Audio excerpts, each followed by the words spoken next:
নমস্কাৰ। আজি আমি ৱাটাৰ কালাৰৰ কাম কৰিবলৈ লৈছোঁ। ইয়াত দেখিছে কেনেকৈ ৱাটাৰ কালাৰ কাম কৰিছোঁ আৰু আজিকালি ওলাই গৈছে ৱাটাৰ কালাৰৰ পেন ওলাই গৈছে। পইণ্টেড ব্ৰাছৰ বদলি আমি পেনেৰো কিছুমান কাম কৰিব পাৰোঁ। দেখিছে প্ৰথমতে আমি এই যি গছজোপা আঁকিছোঁ গছৰ সেই জোখত আমি পানী সানি লৈছোঁ আৰু তাৰপিছত ৱাটাৰ পেনেৰে তাৰ আউটলাইনবিলাক কৰি দিছোঁ আৰু আমাৰ ব্ৰাছেৰে অলপ বিয়পাই দিছোঁ। ছাঁ পোহৰৰ কাম কৰিছোঁ। আমি ৱাটাৰ কালাৰ কাম কৰোঁতে এইখিনি কথা সাৱধান হ'ব লাগিব দেই, যে আমাৰ যিটো ব্ৰাছ লৈছোঁ তাত আমি পানীখিনি আমি অভাৰকৈ দিলেও নহ'ব। পানীখিনি আমি সেই জোখত দিব লাগিব যিমানলৈকে আমি বস্তুটো বিয়পাব বিচাৰোঁ।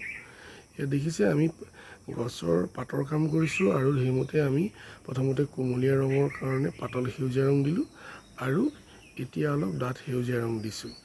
আৰু ডাঠ সেউজীয়া ৰং দিছোঁ কিয়নো গছৰ পাতৰ এই যে আপোনালোকে দেখে ছাঁ পোহৰ সেইখিনি কৰিবৰ কাৰণে দিছোঁ। এয়া আমি অলপ পাতল কালাৰ দিছোঁ। পাতল কালাৰ দিয়াৰ পিছত আমি আকৌ ডাঠ কালাৰ দিম। দেখিছে ডাঠ কালাৰ দিছোঁ। এনেধৰণে আমি ছবিখন আগবাঢ়ি গৈ থাকিম। আমি গছৰ চিত্ৰখন আঁকিছোঁ আৰু ৰং কৰিছোঁ আজি ৱাটাৰ কালাৰেৰে। এয়া আমি আকৌ ডাল কিছুমান উলিয়াই লৈছোঁ। দেখিছে আমি এনেকৈ আগুৱাই যাম আৰু এয়া যে দেখিছে মই দিছিলোঁ যে এয়া গছৰ তলৰ ডালটোত যে এয়া ছাঁ পৰিছে কাৰণে অলপ বেছি কাঢ়া হৈছে ব্ৰাউন কালাৰটো। সেইবিলাক দেখিছে এয়া চব ছাঁ পোহৰৰ কাম কৰিছোঁ আৰু এনেদৰে আমি এই গছজোপাৰ কাম কৰি আছোঁ।